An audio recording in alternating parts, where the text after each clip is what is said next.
Shalom jemaat yang dikasihi Tuhan, bertemu lagi pada hari ini dalam ibadah bersama-sama. Sekalipun kita beribadah dari rumah, tetapi saya berdoa supaya saudara-saudara pun tetap mengalami kuasa Tuhan dan mengalami jamahan Tuhan di dalam hidup kita. Mari kita mohon pimpinan Tuhan di dalam doa. Ya Tuhan, kami datang kepadamu pada pagi hari ini.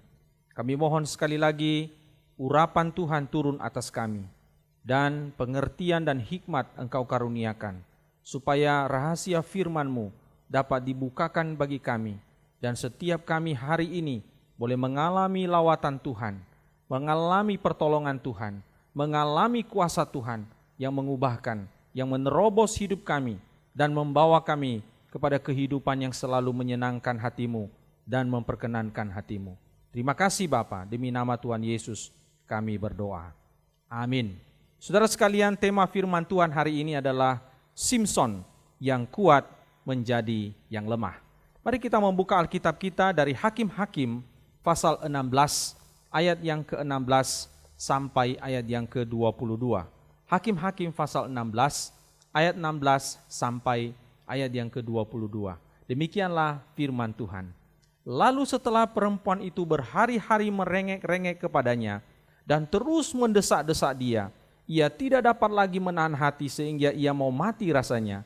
Maka diceritakannya lah kepadanya segala isi hatinya, katanya, kepalaku tidak pernah kena pisau cukur, sebab sejak dari kandungan ibuku aku ini seorang nazir Allah.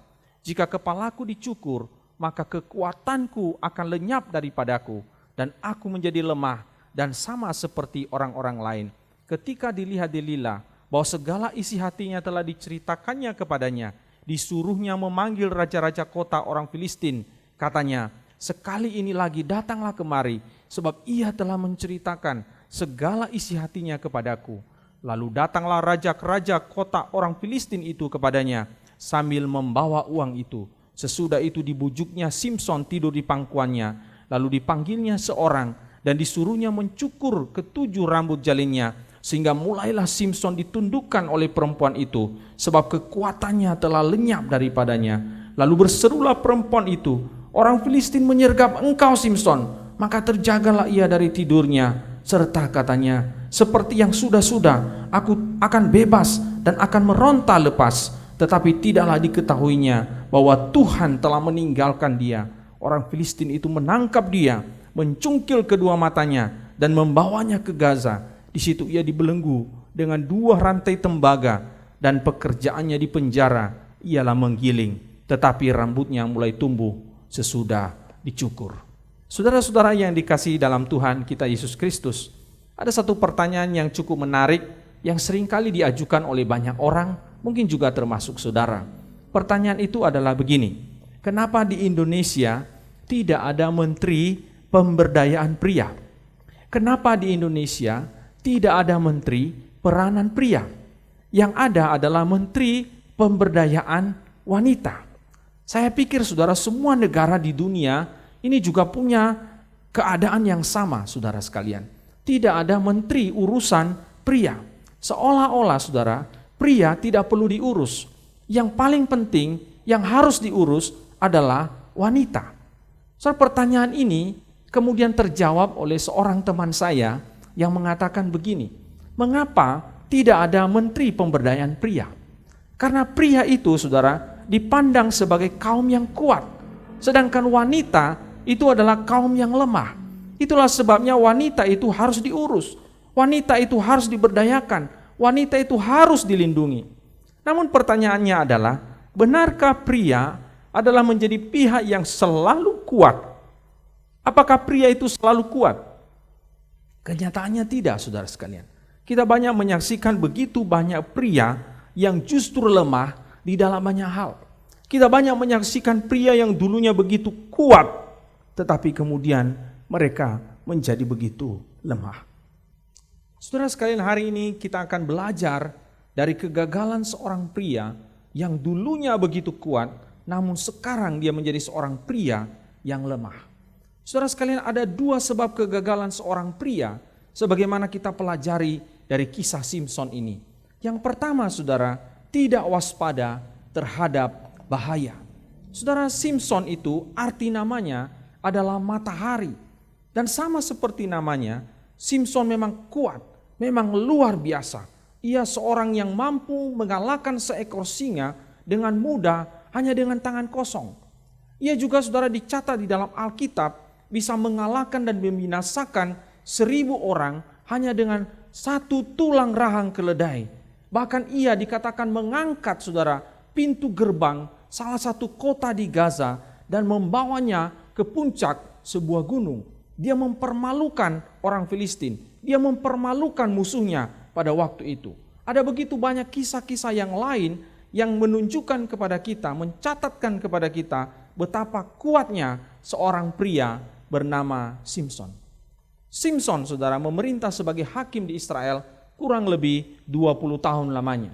Menurut saya ini adalah waktu yang sangat panjang bagi seorang Simson untuk memerintah di Israel pada masa itu, saudara.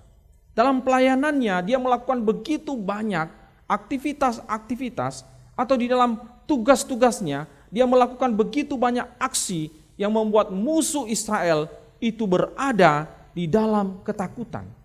Dan kalau kita membaca di dalam Ibrani pasal 11, di situ dicatat bahwa Simson itu adalah seorang teladan iman.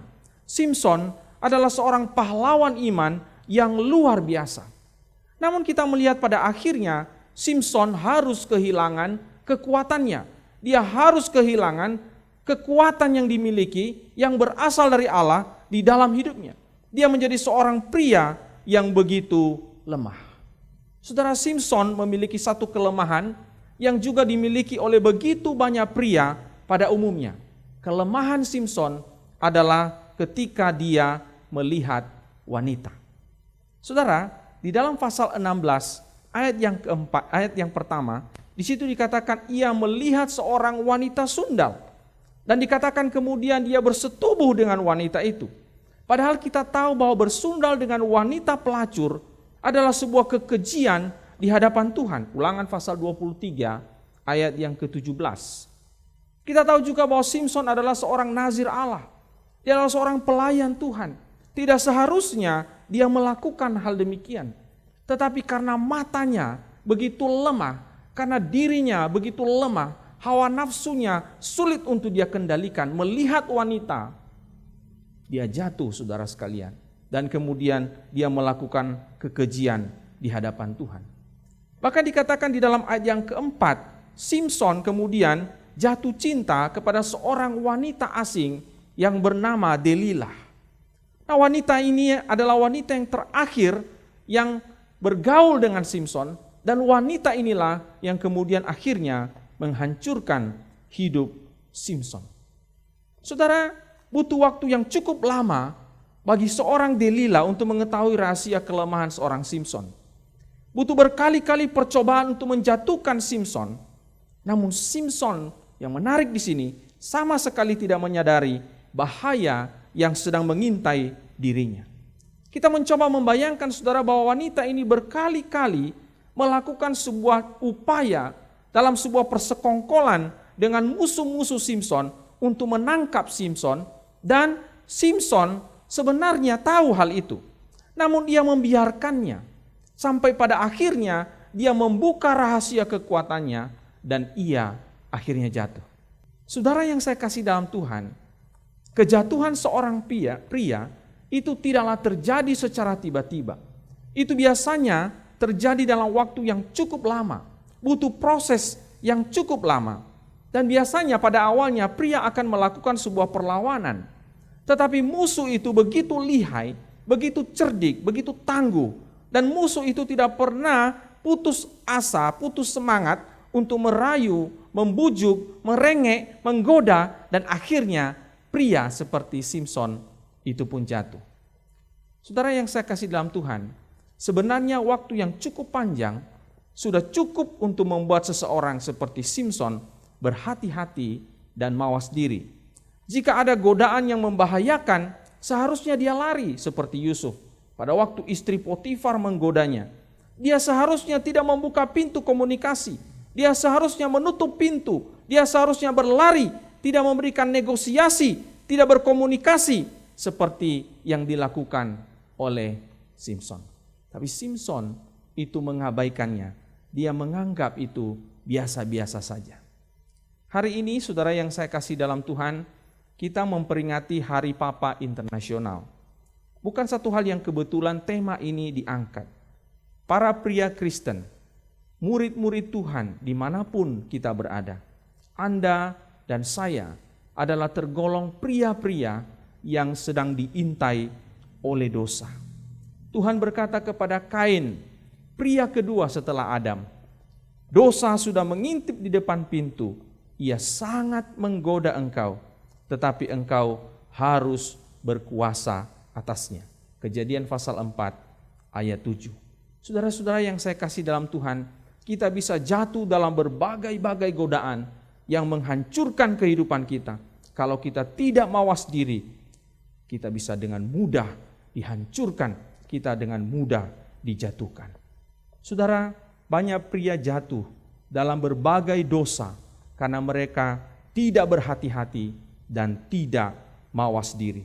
Mereka tidak sadar, mereka tidak mengetahui bahaya yang mengancam diri mereka. Saudara, suatu ketika ada seorang aktivis jemaat, dia bertugas seperti biasanya sebagai seorang penyambut jemaat.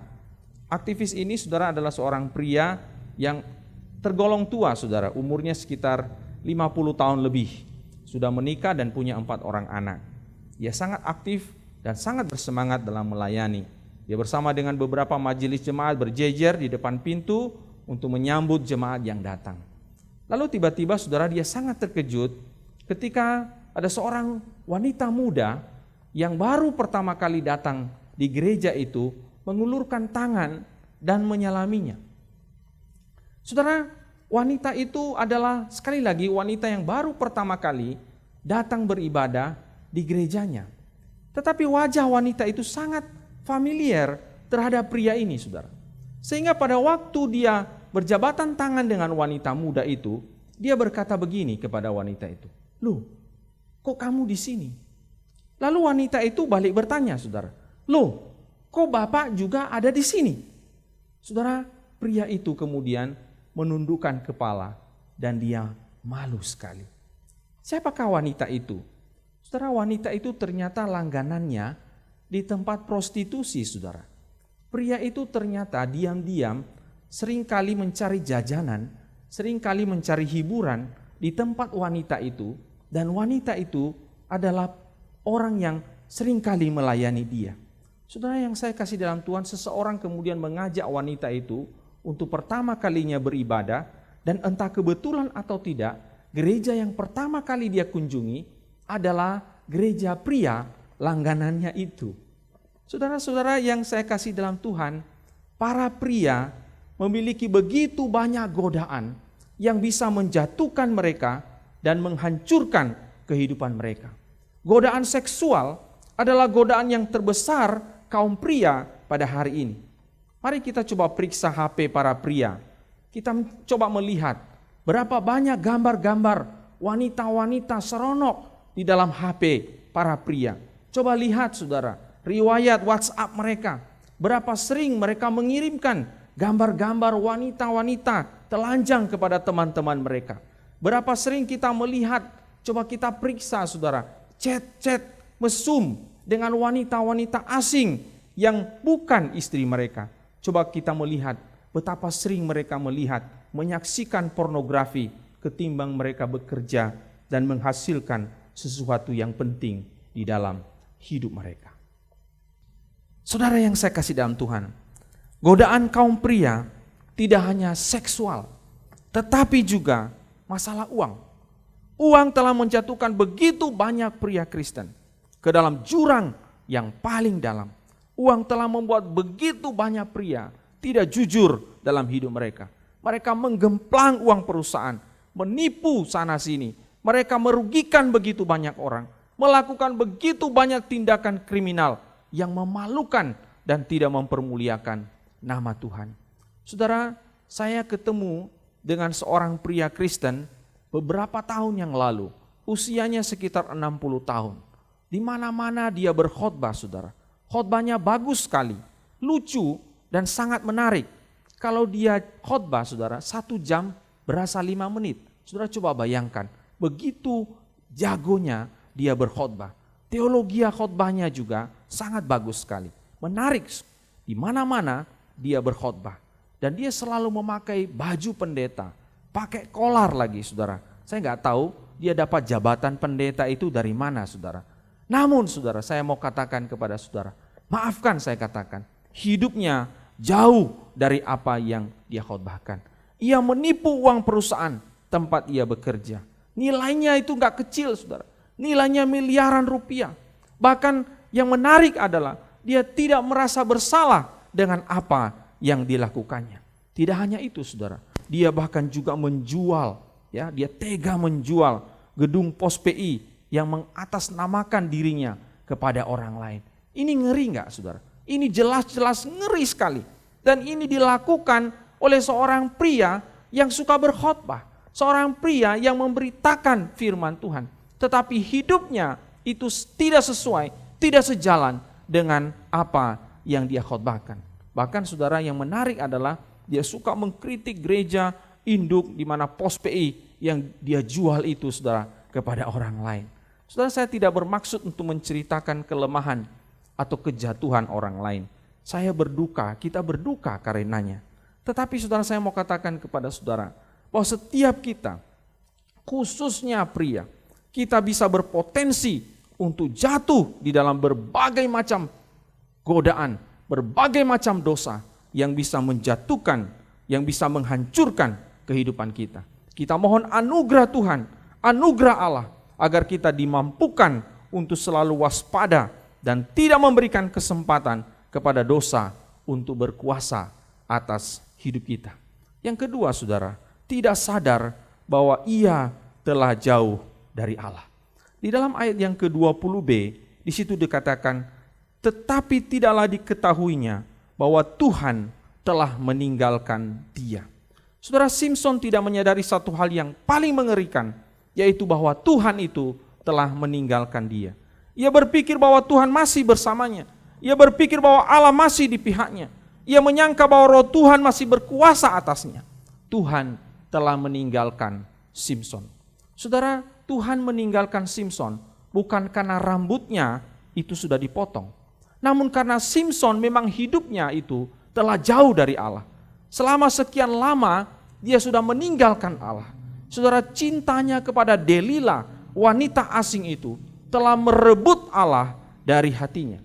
Cintanya yang menggebu-gebu kepada wanita asing itu telah membuat Allah tersingkir jauh dari kehidupan Simson. Dan inilah kondisi yang sangat berbahaya dan mengerikan. Hidup yang terpisah dari Allah, hidup yang jauh dari Allah. Simson akhirnya dijatuhkan, ia ditangkap, kedua matanya dicungkil, kedua biji matanya dikeluarkan, bahkan dia diikat dengan 2 rantai tembaga, dia dimasukkan ke dalam penjara, dan dia dipekerjakan sebagai seorang penggiling untuk waktu yang cukup lama. Simson jatuh, dia sangat menderita, dia sangat susah, dan ini menunjukkan bahwa kehidupan yang terpisah jauh dari Allah itu menyebabkan penderitaan dan menyebabkan kesusahan. Saudara, banyak pria yang tidak menyadari bahwa hidup mereka telah terasing daripada Allah. Mereka jauh dari Tuhan dan mereka tidak mengetahuinya. Mereka berpikir bahwa semuanya aman-aman saja. Namun sesungguhnya tidaklah demikian. Mereka berada di dalam sebuah kondisi yang terpisah dari Allah dan itu membahayakan diri mereka. Sudah, kenapa sedikit sekali pria itu yang ke gereja? Apakah karena jumlah populasi wanita itu lebih banyak daripada pria? Saudara, tidak juga, saudara. Tidak juga. Karena begitu banyak penelitian-penelitian yang justru mengatakan bahwa pria lebih banyak daripada wanita. Tapi apapun itu, saudara, kita melihat bahwa memang faktanya, saudara, wanita lebih banyak ke gereja. Dan ini menunjukkan bahwa wanita itu lebih religius dibandingkan dengan pria. Nah, seorang peneliti bernama Rodney Stark, dia seorang profesor sosiologi dan perbandingan agama dari University of Washington. Dia melakukan sebuah penelitian, saudara, mengapa pria itu tidak religius. Mengapa pria, dengan kata lain dalam bahasa sederhananya, kenapa pria itu sedikit di gereja? Dan ia menemukan beberapa fakta yang menarik sekali. Yang pertama, dia mengatakan karena pria tidak mempunyai kesadaran terhadap hukum. Mereka tahu hukum, tetapi mereka tidak sadar hukum. Mereka menganggap bahwa hukum itu adalah sesuatu yang tidak begitu penting, apalagi berkaitan dengan hukum agama, hukum Tuhan. Yang kedua, saudara sekalian, menurut penelitiannya, dia melihat bahwa para pria itu tidak punya kemampuan untuk bisa menahan nafsunya. Dan ini adalah kelemahan pria menurut dia. Yang ketiga, saudara, banyak pria lebih banyak berpikiran yang pendek. Mereka tidak takut masuk penjara. Mereka bahkan tidak takut masuk neraka. Karena bagi mereka masalah itu adalah masalah yang sepele, masalah yang ringan, tidak begitu penting bagi seorang pria. Saudara yang saya kasih dalam Tuhan, apapun alasannya, seorang pria dan seorang wanita adalah seharusnya sama di hadapan Tuhan. Tidak ada alasan bahwa wanita harus lebih religius, lebih rohani dibandingkan dengan pria. Seharusnya saudara sekalian ini sama. Pria juga harus dekat dengan Allah. Pria harus mengasihi Allah. Pria harus hidupnya melekat dan mencintai Allah seumur hidupnya. Bagaimana dengan kita, khususnya kaum pria? Apakah kita dekat dengan Tuhan atau kita justru jauh dari Tuhan? Pada masa pandemi ini, saya tidak tahu saudara kondisi para pria, kondisi para ayah di rumah. Apakah kita menjadi bapak, menjadi papa, menjadi ayah, menjadi pria yang tetap hidupnya berkenan kepada Tuhan? Apakah hidupnya selalu dekat dengan Tuhan? Saudara sekalian, saya membaca kisah seorang pria beberapa tahun yang lalu. Namanya Tony. Tony adalah seorang pria yang sukses dan berhasil dalam bisnisnya. Sayang sekali saudara, di tengah-tengah puncak keberhasilannya sebagai seorang bisnismen, dia punya kebiasaan yang buruk. Ia suka berjudi, saudara. Semua jenis judi itu dia gemari. Judi togel, judi ayam, judi apapun, saudara. Ia jarang sekali ke gereja. Cuma sekali setahun, itu pun kalau ingat. Istrinya lah yang paling rajin ke gereja. Istrinya adalah seorang aktivis gereja dan sangat setia sekali melayani. Istri Tony ini sangat mencintai suaminya. Ia tidak pernah membantah, dia tidak pernah melawan suaminya. Ia tahu suaminya itu, saudara, tidak bisa diubahkan, tidak bisa dimenangkan melalui omelannya, melalui nasihatnya, melalui kata-katanya setiap hari kepada suaminya. Dia diam aja, saudara, dia turut aja apa kata suaminya. Bahkan saudara, kalau suaminya itu setiap waktu pergi berjudi, dia menemani suaminya, saudara. Dia tunggu di depan, saudara, tempat biliar, tempat suaminya itu bermain judi, saudara sekalian. Sampai akhirnya suaminya itu selesai berjudi, lalu dia keluar dan dia pulang bersama dengan istrinya. Saudara sekalian, istrinya ini tidak pernah berhenti untuk mendoakannya supaya suaminya ini berubah, supaya Tony ini bisa berubah dan mengalami pertobatan. Dia menunggu, saudara, dan menunggu bertahun-tahun lamanya. Sampai suatu ketika Tony mengalami kecelakaan tunggal. Mobil yang dia kendarai itu terbalik di jalan tol dan untung sekali Tony selamat. Tetapi kaki kanannya itu patah. Nah saudara, peristiwa kecelakaan itu menyebabkan Tony itu berubah di dalam hidupnya. Dia sekarang sadar bahwa hidup itu hanya sementara. Itulah sebabnya kemudian ia kembali kepada Tuhan. Dia aktif beribadah. Dia kemudian menjadi seorang suami yang mencintai istrinya, sekalipun ia kehilangan sebelah kakinya. Namun saudara, ada satu kalimat pendek yang Tony selalu katakan dimanapun dia bersaksi tentang kebaikan Tuhan dalam hidupnya. Dia selalu berkata begini, saya lebih baik kehilangan kaki kanan saya daripada saya kehilangan Allah. Saudara sekalian, banyak pria seperti Tony. Mereka kelihatannya lebih kuat, mereka kelihatannya lebih hebat, padahal mereka tidak menyadari bahwa Allah itu jauh dari mereka. Allah telah meninggalkan mereka dan mereka tidak menyadarinya. Dan firman Tuhan hari ini berseru kepada setiap pria berseru kepada para papa, para ayah dimanapun, bahwa engkau harus kembali kepadanya. Ketika hidupmu jauh dari dia, ketika hidupmu telah meninggalkan dia, kembalilah kepadanya. Saudara, pada waktu Simson menjadi bahan tertawaan, dia sangat dipermalukan, dengan mata yang sudah dicungkil, dengan tangan yang sudah dirantai, saudara sekalian. Dia memohon kepada Tuhan, dia meminta pertolongan kepada Tuhan, dan Allah mendengarkan doanya. Dan dia dengan kekuatan yang baru daripada Tuhan bisa merubuhkan gedung pertemuan, tempat dia diperolok-olok, dipermalukan itu, dan membinasakan begitu banyak orang di dalam gedung itu. Saudara, hari ini banyak pria berada dalam keterpurukan. Mereka dalam keadaan yang jatuh, merasa mengalami satu hal yang memalukan. Mereka menjadi bahan tertawaan bagi banyak orang. Tetapi saudara, firman Tuhan berbicara kepadamu, kalau engkau hari ini merasa bahwa hidupmu sedang berada dalam keterpurukan, kejatuhan, hidup dalam situasi yang begitu memalukan, menjadi bahan tertawaan, firman Tuhan berseru kepadamu, datanglah kepada Tuhan. Tuhan akan memulihkan hidupmu, Tuhan akan melawat hidupmu. Mengakhiri hari ini firman Tuhan, dalam rangka Hari Papa, saya mengajak kita untuk tiap-tiap keluarga melakukan satu hal yang sangat penting. Kalau di rumah ada papa di rumah, saya mengajak para ibu, para anak di rumah, hari ini berikan satu pelukan yang istimewa kepada para papa di rumah. Dan katakan kepada para papa, "Pa, engkau adalah kebanggaan kami.